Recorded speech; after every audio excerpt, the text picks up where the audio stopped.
आज की क्लास का electrical energy and power. Electrical energy and power. अब इलेक्ट्रिकल एनर्जी और पावर के बारे में हमें पढ़ना है। अब मेरे मन में ख्याल आना चाहिए कि सर इस पॉइंट के बाद मुझे इलेक्ट्रिकल एनर्जी और पावर क्यों पढ़ना चाहिए। इसलिए पढ़ना चाहिए क्योंकि अल्टीमेटली जहां कहीं भी पोटेंशियल है वहां पर पोटेंशियल एनर्जी जरूर होगा, क्योंकि पोटेंशियल का मतलब ही होता है पोटेंशियल एनर्जी, और पोटेंशियल एनर्जी हमेशा स्टोर्ड रहता है in the form of electrical energy. किसमें? बैटरी के अंदर।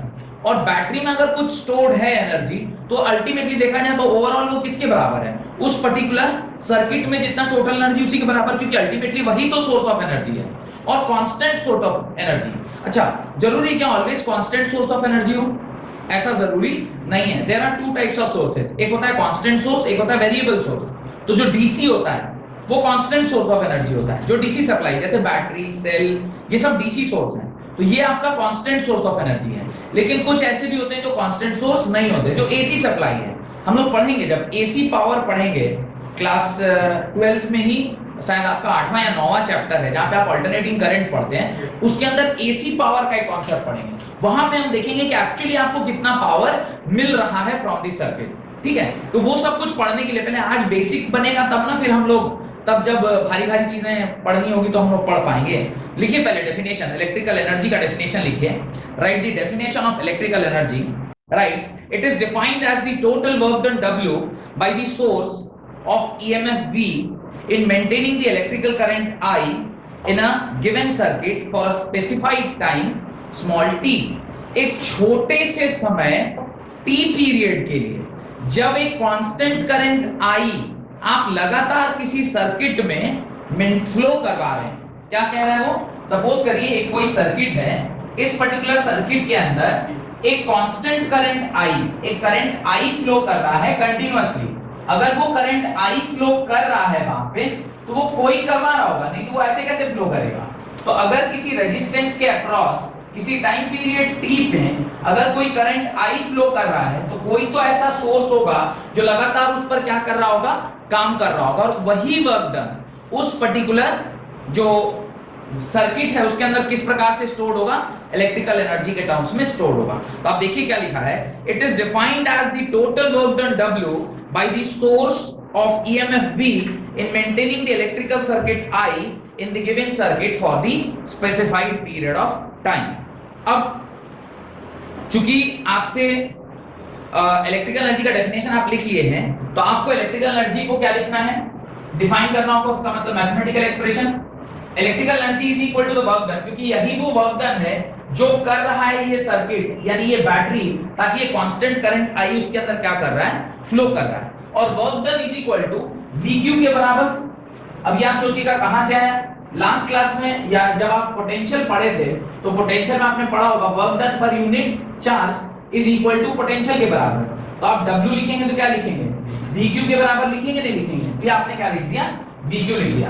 अब मुझे बताइए कि ये वर्क डन VQ के बराबर है और Q को आप फर्स्ट जो आपने डेफिनेशन पढ़ा था करंट का, उसके अंदर उसके हिसाब से आप इसे IT लिख सकते हैं। Q is equal to IT, तो आप W इज इक्वल टू क्या लिखेंगे?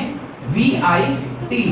मैं क्लास 10th में बच्चों को याद भी करवाता हूं, वर्क डन जो है वो क्या होता है? Vellore institute of technology, VIT से मैं ये याद कराता हूं कि वर्क डन जो है किसी भी इलेक्ट्रिकल सर्किट का वो किसके बराबर होता है? VIT के बराबर होता है। अब यहाँ पर एक चीज और आप जानते हैं, V इज इक्वल टू आपने क्या पढ़ रखा है? I याद पढ़ रखा है। तो अब W is equal to VIT में आप दो चीजें कर सकते हैं। आप इसमें ना V की जगह पर IR पुट कर दीजिए, तो ये क्या हो जाएगा? IR into I into T। W is equal to I square RT। तो ये भी इसका एक क्या होता है? फॉर्मूला होता है। और इसी फर्स्ट इक्वेशन में ही अगर I की जगह पर यहां से आप क्या लिख सकते हो? I is equal to V by R। तो इसकी जगह पे अगर आप V बाई R लिखोगे इसी इक्वेशन में, तो W is equal to V into V by R into T। तो ये क्या हो जाएगा? Work done is equal to V square R T। ये कुल मिलाकर ये आपका पहला फॉर्मूला जिसको इक्वेशन नंबर 1 बोल रहे हैं, इसको इक्वेशन नंबर 2 और इसको इक्वेशन नंबर 3। ये तीन इक्वेशन है जो वर्क डन का फॉर्मूला आपको बताती है। और वर्क डन का यूनिट क्या होगा? The unit of work done will be joule के बराबर। और जब आप उसको इन टर्म्स ऑफ ये लिखेंगे तो क्या लिखेंगे? Volt ampere second. Volt ampere second के टर्म्स में लिखेंगे। और वोल्ट एम्पेयर जो है उसको हम लोग क्या बोलते हैं? वॉट बोलते हैं। What is unit of power. तो आप जब इसको वोल्ट एम्पेयर लिखेंगे तो W जो है उसका यूनिट होता है वोल्ट एम्पेयर सेकंड। और वोल्ट एम्पेयर जो है वो किसके बराबर? पावर के बराबर। तो इसको आप वॉट सेकंड भी लिख सकते हैं। तो ये आपका वर्क डन हो गया। ठीक है, यहां तक लिखिए। ये तीन फॉर्मूला आपको मैंने लिखवाया। एक W is equal to VIT का फॉर्मूला, एक W is equal to I square RT और एक W is equal to V square RT के बराबर। ये वाला फॉर्मूला कब यूज करेंगे, ये वाला फॉर्मूला कब यूज करेंगे और ये वाला फॉर्मूला कब यूज करेंगे, ये भी मेरे को पता होना चाहिए। ये फॉर्मूला तब यूज करेंगे जब मेरे को सर्किट के रेजिस्टेंस के बारे में कोई आइडिया नहीं, but we know about the voltage aggregation correct, कितना करंट है सर्किट में और कितना वोल्टेज और टाइम दिया है, बट रेजिस्टेंस का कोई आइडिया नहीं, लोड कितना अप्लाई किया इसका कोई आइडिया नहीं। कौन सा फॉर्मूला यूज करेंगे? ये वाला फॉर्मूला यूज करेंगे। ये वाला फॉर्मूला तब काम में आता है जब सर्किट सीरीज में हो। क्यों? क्योंकि यहाँ पे जो R है वो कहाँ लिखा हुआ है? ऊपर लिखा हुआ है। R ऊपर है तो आपने देखा होगा जब सीरीज में सर्किट होती है तो उसका जो R इक्विवेलेंट है वो क्या होता है? R1 plus R2 plus R3। तो ये जो आपका R है वो ऊपर है, ऊपर है इसलिए आप यहाँ पर ये वाला फॉर्मूला यूज कर सकते हैं। सिमिलरली ये वाला फॉर्मूला आप ध्यान से देखिए, यहाँ पे रेजिस्टेंस का यूज है, नीचे लिखा हुआ है। अगर रेजिस्टेंस नीचे लिखा है तो आप ध्यान दीजिए पैरेलल सर्किट जो होता है उसके अंदर रेजिस्टेंस कैसा होता है? 1/R equivalent is equal to 1/R1 plus 1/R2 plus 1/R3। तो यहाँ पे रेजिस्टेंस जो कि नीचे है तो ये वाला फॉर्मूला आप पैरेलल के लिए यूज कर सकते हैं। तो क्या होगा? डायरेक्टली आप वो वैल्यू यूज कर पाएंगे, वो फॉर्मूला यूज कर पाएंगे। तो इससे आपको सीरीज में कौन सा यूज करना है? अच्छा, आपके मन में ऐसा डाउट आएगा, सर जरूरी नहीं क्या इसको पैरेलल में नहीं यूज कर सकते? कर सकते हैं, ऐसा नहीं कि नहीं यूज ही नहीं होगा, कर सकते हैं, पर उसके लिए फिर आपको क्या करना पड़ेगा? फर्दर उसको 1/R में कन्वर्ट करना पड़ेगा। ठीक है, ये वाला सर आप सीरीज में ही यूज कर सकते हैं क्या? पैरेलल में यूज करते हैं, सीरीज में ही कर सकते हैं। फिर आपको क्या करना पड़ेगा? उसको 1/R को R इक्विवेलेंट निकालना पड़ेगा। बात समझ में आ रही है? तो इस प्रकार से ये तीनों फॉर्मूला आपको समझ में आ गए। उसके नीचे लिखे commercial unit of electrical energy, commercial unit of electrical energy, commercial unit of electrical energy. Electrical energy का कमर्शियल यूनिट क्या है? कमर्शियल यूनिट मतलब वो यूनिट जिससे आप पैसा पेमेंट करते हैं गवर्नमेंट को या किसी भी प्राइवेट एजेंसी को। आपको ध्यान होगा कि मैंने ये क्लास 10th में भी आपको पढ़ाया था कि एक्स फैक्टर में कितना इलेक्ट्रिसिटी बिल आ रहा है उसको कैलकुलेट करवाया था, याद है? ऐसे एक सवाल मैंने क्लास 10th में कराया था। कोई बात नहीं, आज फिर एक सवाल हम करवाएंगे जिसमें मैं कैलकुलेट कराऊंगा what is the electricity bill of x factor. यहाँ का कितना बिल आता है मैं आपको कैलकुलेट कराऊंगा। उसको कैलकुलेट कराने से पहले मैं चाहता हूं कि आपको ये पता हो कि कमर्शियल यूनिट है क्या। तो कमर्शियल यूनिट जो हम लोग यूज करते हैं that is kilowatt hour. What is the commercial unit? Kilowatt hour. अब आप कहेंगे सर किलोवाट आवर क्या है? What is the unit of power? Kilowatt मतलब पावर का मल्टीपल और पर यूनिट आवर जब आप आवर के टर्म्स में उसको मल्टीप्लाई करते हैं। आप कहेंगे सर पावर और टाइम ये दोनों क्यों यूज किया गया? इसलिए यूज किया गया क्योंकि अगला जो हमारा हेडिंग है वो क्या है? Electrical power. और पावर इज इक्वल टू क्या होता है? पावर इज इक्वल टू होता है वर्क डन बाय टाइम। तो work done is equal to क्या होगा? Power into time. और पावर का यूनिट होता है वॉट और टाइम का यूनिट होता है सेकंड। तो ये हो गया वॉट सेकंड। और कमर्शियल यूनिट जो है, कमर्शियल यूनिट जो है वो किसके बराबर है? वो है किलोवाट आवर के बराबर, किलोवाट आवर के बराबर। तो आपको थोड़ा सा सेकंड को किस में कन्वर्ट करना पड़ेगा? आवर में। और वॉट को किससे कन्वर्ट करना पड़ेगा? किलोवाट में। तब जो यूनिट बनता है उसको हम क्या बोलते हैं? Commercial unit. कमर्शियल यूनिट मतलब जब आप इलेक्ट्रिसिटी बिल पे करते हैं तो एक यूनिट के ऊपर आपको चार्ज लगाएगा। सुना होगा ना, कितना यूनिट बिल उठा, तो वो यूनिट क्या है? एक unit is equal to 1 kilowatt hour. एक unit is equal to 1 kilowatt hour, ऐसा डिफाइन किया गया है इलेक्ट्रिकल एनर्जी को। अब वो 1 यूनिट अगर किलोवाट आवर के टर्म्स में हमने लिखा तो उस एक यूनिट का चार्ज देना पड़ता है। जैसे हम लोगों के झारखंड में जो पर यूनिट चार्ज लगता है दैट इज 2 रुपीज सॉरी 4 रुपया 50 पैसा, समथिंग लाइक 4 रुपया 50 पैसा। पर जो जुस्को हम लोग जो जुस्को यूज कर रहे हैं उसका जो रेसिडेंशियल का यूनिट है दैट इज यानी रेसिडेंशियल घर वगैरह में जो यूनिट लगता है वो 2 रुपया 90 पैसा है, 2 रुपीज 90 पैसा। वो अभी बढ़ा है, पिछले साल 1 रुपया 90 पैसा था, पिछले साल तक इट वाज 1 रुपीज 90 पैसा। यानी एक यूनिट आप बर्न करेंगे तो आपको कितना बिल आएगा? मात्र 2 रुपया। ठीक है, यही अगर कमर्शियल में देखा जाए, जैसे ये कमर्शियल प्रीमाइसेस है, कमर्शियल प्रीमाइसेस में हम लोगों से 3.5 रुपया लिया जाता है और डीवीसी लेती है 10.5 रुपया। डीवीसी मतलब झारखंड बोर्ड जो है वो 10.5 रुपया लेती है एक कमर्शियल यूनिट का। यहाँ पे जो हमारा कमर्शियल यूनिट है इसका पड़ता है 3.5 रुपया। तो हम लोग एक्स फैक्टर का निकालना है, इसमें हमें क्या याद रखना है? एक यूनिट इज इक्वल टू 3.5 रुपया। आप अपने घर का निकालिएगा तो आपको अपने हिसाब से वो यूनिट चेक करना होगा। अब कहीं से यूनिट मिलेगा कहाँ? आपका जो इलेक्ट्रिसिटी बिल आता है उस इलेक्ट्रिसिटी बिल में लिखा होगा पर यूनिट कॉस्ट आपको कितना पड़ रहा है, वो एकदम क्लियरली लिखा रहता है कितना पर यूनिट बिल आपको उठ रहा है। डन, पहले इसको लिखिए और उसका एक मजेदार सवाल कराते हैं, उसको आप लोग करिएगा।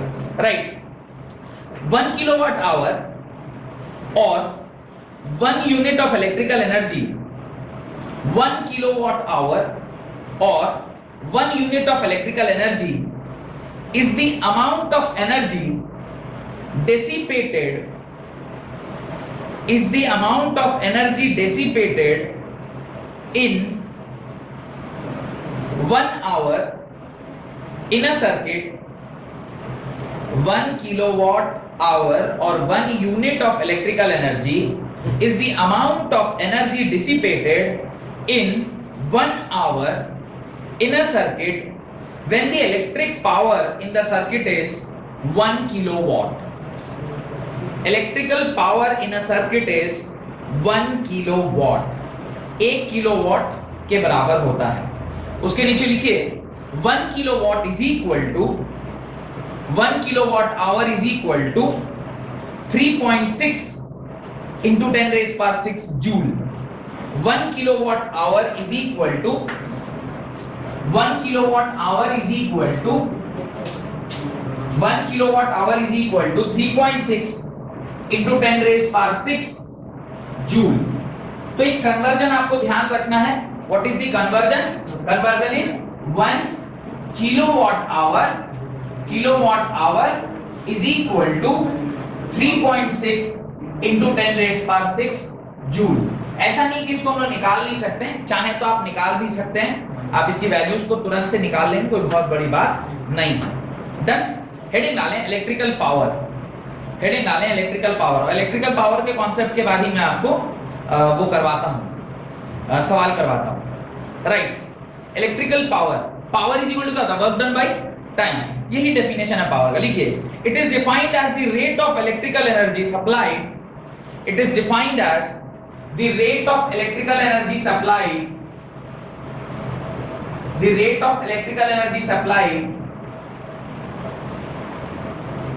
per unit time to maintain the flow of electrical energy, to maintain the flow of electrical energy through a conductor, through a conductor. It is defined as the rate of electrical energy supplied per unit time to maintain flow of electrical current through a conductor, through a conductor. Done. Mathematically आप क्या लिखोगे? Power is equal to work done by time. Power is equal to work done का formula आपको क्या बताया? VIT by T, T से T cancel, this implies power is equal to क्या हो जाएगा? VI के बराबर। ये आपका पहला फॉर्मूला हो गया। Second, power is equal to होता है work done by time. Work done क्या है? I²RT by T, T से T कैंसिल, तो पावर का एक और फॉर्मूला क्या हो गया? I²R के बराबर। और तीसरा, पावर का आपने फॉर्मूला पढ़ा, वर्क डन का आपने फॉर्मूला पढ़ा V²RT by T, T से T cancel, this implies P is equal to V² by R के बराबर। तो कुल मिलाकर ये 3 फॉर्मूले आपको पावर के क्या होने चाहिए? ध्यान होने चाहिए, जिसके अंदर पावर, ये तीनों क्या है? सिर्फ हमने वर्क डन को किससे डिवाइड दे दिया है? टाइम से डिवाइड दे दिया है। वर्क डन का तीनों फॉर्मूला भी आप लोगों ने निकाला था, उसी को हमने टाइम से डिवाइड किया, आपको पावर का तीनों एक्सप्रेशन निकल के आ गया। The SI unit of power is watt. The SI unit of power is watt. जो SI unit of power है वो क्या है? watt के बराबर है। तो पावर का जो यूनिट होता है वो क्या होता है? watt के बराबर होता है। डन। अब मैं आपसे एक एक्स फैक्टर का बिल कैलकुलेट करा दें। तो पहले सवाल लिखना स्टार्ट करें। Right, the director of x factor, the director of x factor wants to calculate the electricity bill for a particular month. The director of X Factor wants to calculate the electricity bill for a particular month having 30 days, in which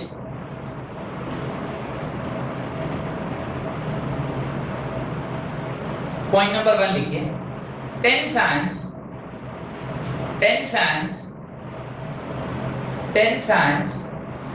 of 50 watt works for 10 hours daily, 10 घंटा वो चलता है। 50 bulb, second point लिखिए, 50 bulbs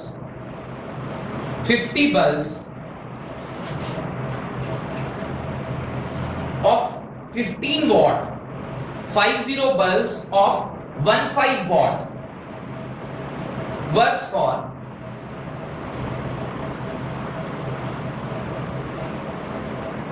15 hour daily, and 3 AC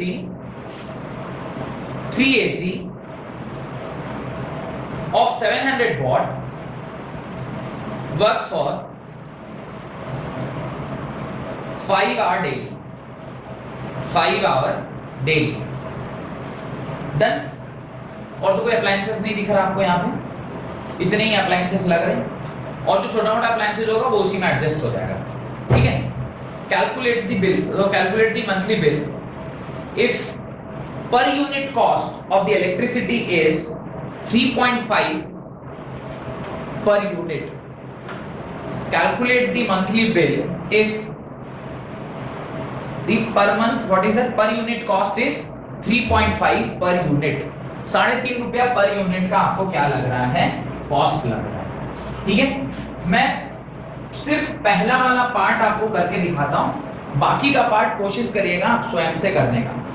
अब देखिए, सबसे पहले मुझे क्या करना चाहिए, तो मुझे लिखना चाहिए फर्स्ट पॉइंट कि आपका जो फैन है, सबसे फैन ही लिखा है ना, 10 पंखे हैं, तो 10 फैंस जिसका पावर कितना है?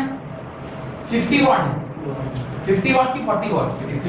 50 वाट का है, और वो कितने देर काम कर रहा है? पर डे कितने देर काम कर रहा है? 10 आवर्स काम कर रहा है, 10 आवर्स काम कर रहा है। डन। अब इन सारे को मल्टीप्लाई करेंगे तो हो जाएगा 50 into 10, 500 into 10 is 5000, 5000 watt hour, ये एक दिन का, per day, this is for per day, एक दिन में लग रहा है। कोई दिक्कत? मुझे मालूम है इसका कमर्शियल यूनिट क्या होता है? Kilowatt hour. तो किलोवाट में कन्वर्ट करने के लिए मेरे को क्या करना होगा? 5 किलोवाट आवर लिखना होगा। 5 kilowatt hour, this is for per day. कोई दिक्कत?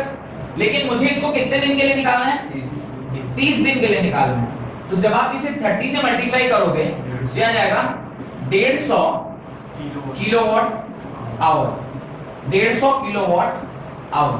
तो आपका पंखा चलाने में कितना किलोवाट आवर खर्च हो रहा है? 150 किलोवाट आवर खर्च हो रहा है। सेकंड, आपको बल्ब के बारे में कुछ बोला है। कितने बल्ब हैं?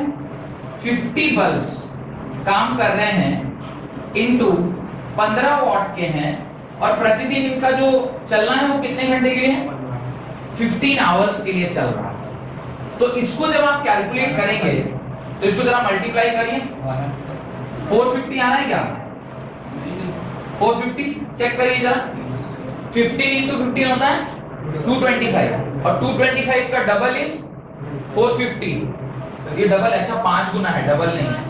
हाँ 11250, ठीक है। इतना वॉट आवर पर डे आप किसमें खर्च कर रहे हैं? बल्ब चलाने में। पर ये तो पर डे का है ना, मुझे तो पर डे नहीं चाहिए, और ये वॉट में, मुझे तो किलोवाट में चाहिए। तो ये आप लिखेंगे 11.25 किलोवाट आवर पर डे, ये आपका खर्चा आ रहा है। लेकिन आपको इसको कितने दिन के लिए निकालना है? 30 दिन के लिए निकालना है। जब आप इसे 30 से मल्टीप्लाई करेंगे तो कोई बंधु इसे 30 से मल्टीप्लाई करके बताइए कितना आ रहा है? 337.5 किलोवाट आवर, ये ऐसा आ गया। किलोवाट आवर ये ऐसा आ गया। और तीसरा जो थर्ड है वो क्या है? आप 3 एसी को चला रहे हैं जो कि 700 वॉट का है, और प्रतिदिन उस एसी की रनिंग कितनी है? 5 आवर्स की।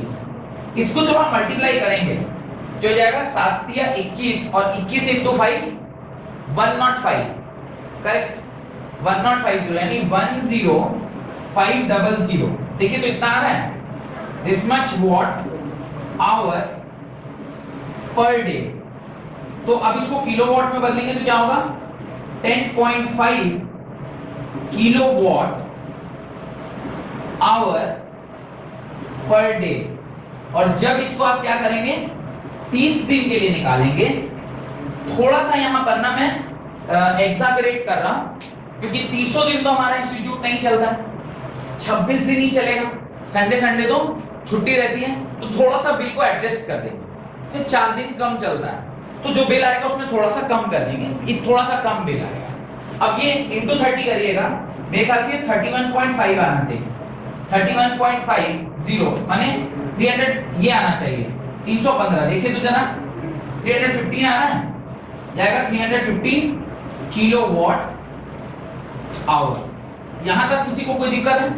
यानी आपने फैन के द्वारा कितना एनर्जी कंज्यूम किया गया ये निकाल लिया, बल्ब के द्वारा कितनी एनर्जी कंज्यूम गई ये निकाल लिया, और एसी के द्वारा कितनी एनर्जी कंज्यूम की गई ये भी आपने निकाल लिया। अब आप लिखेंगे टोटल एनर्जी कंज्यूम, तो मैं ऊपर वाला मिटा रहा हूं, ये सबसे ऊपर वाला फैन का कैलकुलेशन मिटा रहा हूं। तो आप लिखेंगे total energy consume, net energy आपने कितना कंज्यूम किया? Total energy consumed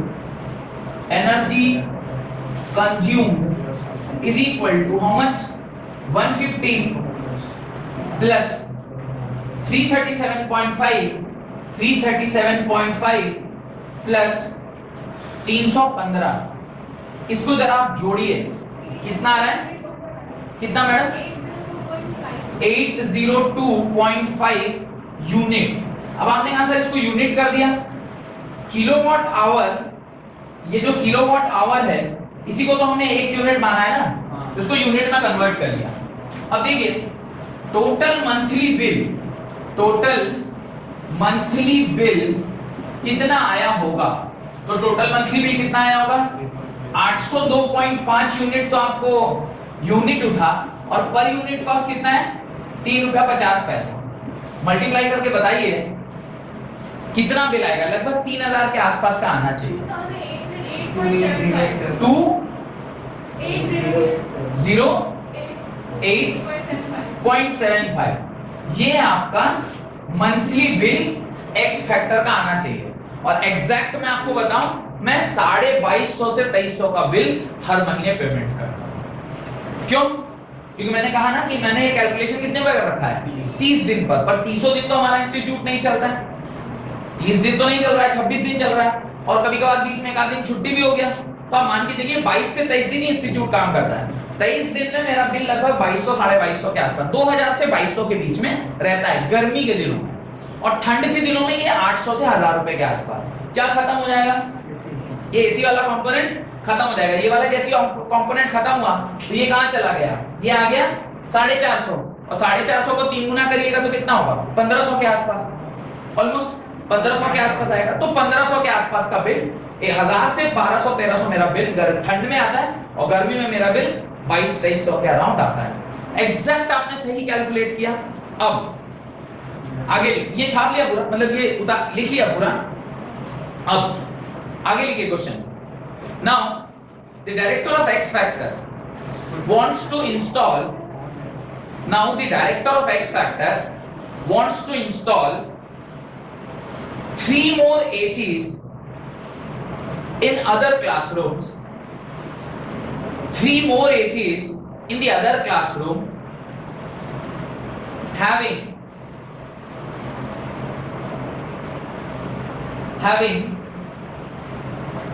wattage is equal to 500, having wattage is equal to 500। क्यों? 5 स्टार एसी खरीद रहा है, 5 स्टार एसी होगा तो क्या होगा, उसका पावर कंजम्पशन कम होगा। तो wattage is equal to 500 watt for 5 hours। Find the additional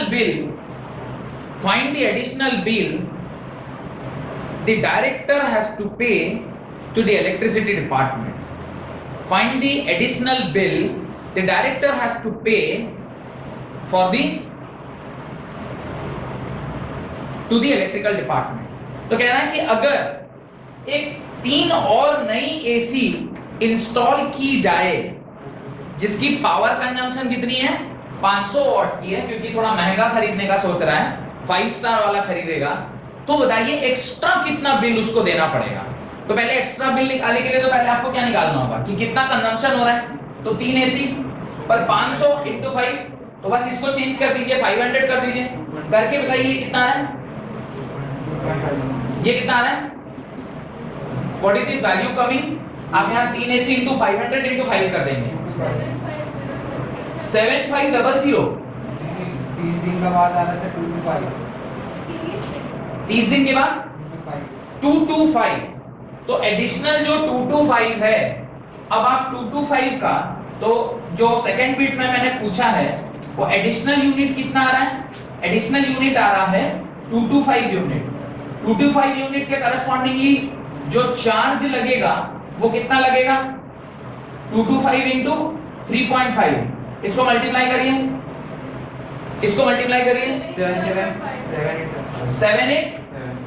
7.5 इतना ना, यानी इतना एडिशनल बिल एक्स फैक्टर के डायरेक्टर को और पे करना पड़ेगा अगर वो 3 एसी और क्या करता है, इंस्टॉल करता है।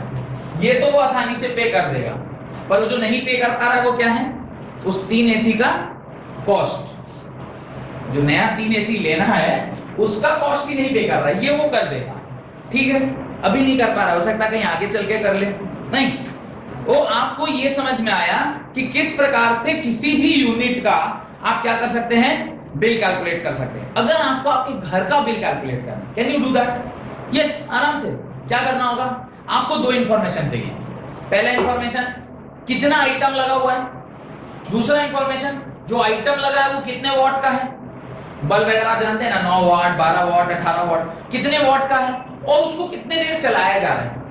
जैसे आप फ्रिज है आपके घर में, फ्रिज तो 24 आवर वाला सिस्टम में चलता है, तो फ्रिज का तो सेटिंग नहीं, उसका तो खाली वॉटेज पता कर लीजिए और कितने फ्रिज आपके घर में लगे हैं। जनरली एक ही फ्रिज सबके घर में रहता है, किसी किसी के घर में 2 भी हो सकता है। तो आप उसको समझ रहे हैं, फ्रिज का देख लीजिए, एसी देख लीजिए, गीजर देख लीजिए, और फैंस, बल्ब, टेलीविजन, सारी चीजों को आप क्या करिए, नोट डाउन करिए कि आपके घर में कितना कितना है वो आ रहा है, उसको कैलकुलेट करिए और देखिए उसको सारा कैलकुलेट करके कि जो एक्चुअल बिल आपको भेजा गया है और जो बिल आपका आ रहा है वो मैच कर रहा है नहीं कर रहा है। आप चाहें तो खुद से भी कैलकुलेट कर सकते हैं, very easy job, you can do it by yourself. Heading डालिए, cells, EMF and internal resistance. Cells, EMF and internal resistance. Cell क्या चीज है, ईएमएफ किसे कहते हैं और इंटरनल रेजिस्टेंस क्या होता है। सेल और ईएमएफ के बारे में तो थोड़ा बहुत थ्योरेटिकल जानकारी मैं आज दे देता हूं, डिटेल में मैं आपको ये अगली क्लास में पढ़ाऊंगा। तो सेल और बैटरी के बीच में क्या डिफरेंस है ये आपको पता होगा। What is the difference between a cell and a battery? What is the difference between a cell and a battery? Cell और बैटरी में क्या अंतर होता है? Cell is a single unit whereas battery is multiple units, एक से ज्यादा unit जहां पे लगे होते हैं उसको हम लोग क्या कहते हैं, बैटरी कहते हैं। और इस तरह से मैंने शायद आपको कभी 10th क्लास में पढ़ाया होगा, this is known as cell and this is known as battery. The combination of cells together is known as battery, इसको ही हम क्या कहते हैं, बैटरी कहते हैं। अब बैटरी सेल और इसके अलावा एक और बोल रहा हूं मैं, व्हाट इज दैट, ईएमएफ। अगला क्या बोल रहा हूं, ईएमएफ। शायद इलेक्ट्रोकेमिस्ट्री में मैंने आपको ईएमएफ ऑफ अ सेल के बारे में बताया होगा, ईएमएफ ऑफ द सेल, ये टॉपिक मैंने आपको इलेक्ट्रोकेमिस्ट्री में पढ़ाया होगा कि what is EMF of the cell.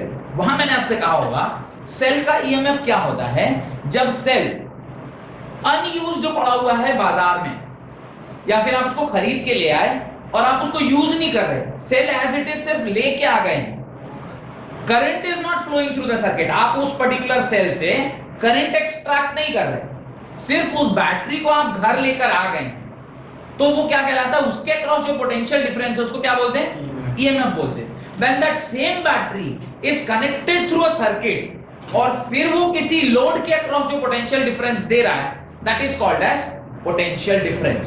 तो ये कह रहा है cell's EMF and internal resistance. Cell क्या होती है, एक सिंगल यूनिट को सेल बोलते हैं, इसके अक्रॉस, इसके एंड्स के अक्रॉस जब ये करंट फ्लो नहीं कर रहा है, नो करंट इज फ्लोइंग, इसके अंदर कोई करंट फ्लो नहीं कर रहा है, उस टाइम जो इसके अक्रॉस पोटेंशियल डिफरेंस होगा, यानी इसके अक्रॉस जो VAB होगा, उसको हम लोग क्या बोलते हैं, EMF ऑफ द सेल, यानी VEMF या EMF सीधे भी कहते हैं, that is called as EMF of the cell. तो आप लिखें cell EMF and internal resistance, ऐसा आपने हेडिंग डाला है, उसके अंदर सेल का डेफिनेशन लिखे, an electrical cell is a source of energy, an electrical cell is a source of energy that maintains the continuous flow of charge in a circuit. An electrical cell is a source of energy that maintains a continuous flow of charge in a circuit. Circuit में continuous flow of charge, charge यहां पर किसको denote किया जाता है, generally electrons को, तो that continuous flow of charge in a circuit, full stop. Electric charge changes, या इलेक्ट्रिक सेल, चार्ज नहीं, electric cell changes which energy to which energy, chemical energy to electrical energy. पूरी की पूरी electrochemistry जो हम पढ़ रहे हैं उसके अंदर यही तो पढ़ रहे हैं कि किस प्रकार से इलेक्ट्रिकल केमिकल एनर्जी जो है वो किस में कन्वर्ट होता है, इलेक्ट्रिकल एनर्जी में कन्वर्ट होता है। तो electric cell changes chemical energy into electrical energy. बात समझ में आ गई, फुल स्टॉप। हेडिंग डालें EMF of the cell, heading डालें ईएमएफ ऑफ द सेल। तो ईएमएफ तक मैं आज पढ़ा देता हूं, अगले क्लास में इंटरनल रेजिस्टेंस से स्टार्ट करेंगे। Right, electric cell has to do work, electric cell has to do work. किस प्रकार का काम करना पड़ता है इलेक्ट्रिक सेल को, उस पर्टिकुलर सर्किट में, जिस सर्किट में वो सेल लगाया गया है, उस सेल में कंटीन्यूअस करंट फ्लो करता रहे। कांस्टेंट करंट फ्लो करना चाहिए ना, तो जो कंटीन्यूअस फ्लो ऑफ करंट होगा वो तभी होगा जब कंटीन्यूअसली कोई चार्ज को प्रोवाइड कर रहा होगा। तो जो continuous flow of current in the circuit को मेंटेन करने का काम है, वो काम किसका है, सेल का है। बात समझ में आ रही? तो लिखा है उसने electrical cell has to do some work in maintaining the current through the circuit. Electrical cell has to do some work in maintaining the maintaining the current through the circuit। तो सर्किट में current flow करता रहे continuously, इसके लिए उसको कुछ काम करना पड़ता है, full stop. The work done by the cell in moving a unit positive charge, the work done by the cell in moving the unit positive charge through the whole circuit including the cell, the work done by the cell in moving a unit positive charge through the whole circuit including the cell is known as electromotive force or EMF of the cell। electromotive force or EMF of the cell। तो किसी positive charge को आप पूरे circuit में क्या कर रहे हैं, घुमा रहे हैं। पॉजिटिव चार्ज को सर्किट में घुमाने का क्या मतलब, जब कभी भी कोई सर्किट है, आप तो जानते थे वहां पे कौन सा चार्ज मूव करता है, इलेक्ट्रॉन मूव करता है। कभी आपने सुना वहां पे इलेक्ट्रॉन की जगह पे क्या मूव कर रहे हैं, पॉजिटिव चार्ज मूव कर रहा है। पर वो पॉजिटिव चार्ज इसलिए कह रहा है कि जरूरी नहीं ना कि सिस्टम में ऑलवेज सिर्फ क्या हो, इलेक्ट्रॉन हो। ये तो जनरल बातें हैं, क्योंकि जब आप इलेक्ट्रोकेमिकल सेल में आप इसको पढ़ रहे थे तो वहां पे आपने क्या पढ़ा था, करंट के लिए कौन रिस्पॉन्सिबल है, कैटायन भी रिस्पॉन्सिबल है और एनायंस भी रिस्पॉन्सिबल है, दोनों ही रिस्पॉन्सिबल है। तो इन्हें जनरल बातें कही हैं कि अगर एक पॉजिटिव चार्ज को एक एंड से दूसरे एंड तक इंक्लूडिंग सेल में, यानी एक एंड से चलकर वो इसी एंड तक जब दोबारा पहुंचता है, उस दरमियान जो उसको काम करना पड़ता है, that is known as electromotive force, या उसी के द्वारा जो काम किया था उसको बोलते हैं EMF of the cell. EMF of the cell का वो फॉर्मूला लिखिए, capital E is equal to W by Q। Capital E is equal to W by Q, कोई अंतर नहीं है फॉर्मूला में। जो पोटेंशियल डिफरेंस का फॉर्मूला था V is equal to W by Q था, यहां पे भी EMF is equal to W by Q, but this time W is bringing a unit positive charge from एक प्लेट से एंटायर फिर उसी के पास। बात समझ में आ रही है? बस इतना ही अंतर है।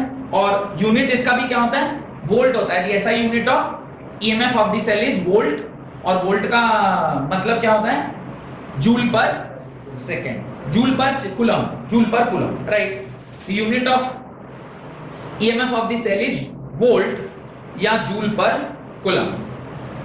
ठीक है, यहां तक रखते हैं, हेडिंग डालें इंटरनल रेजिस्टेंस।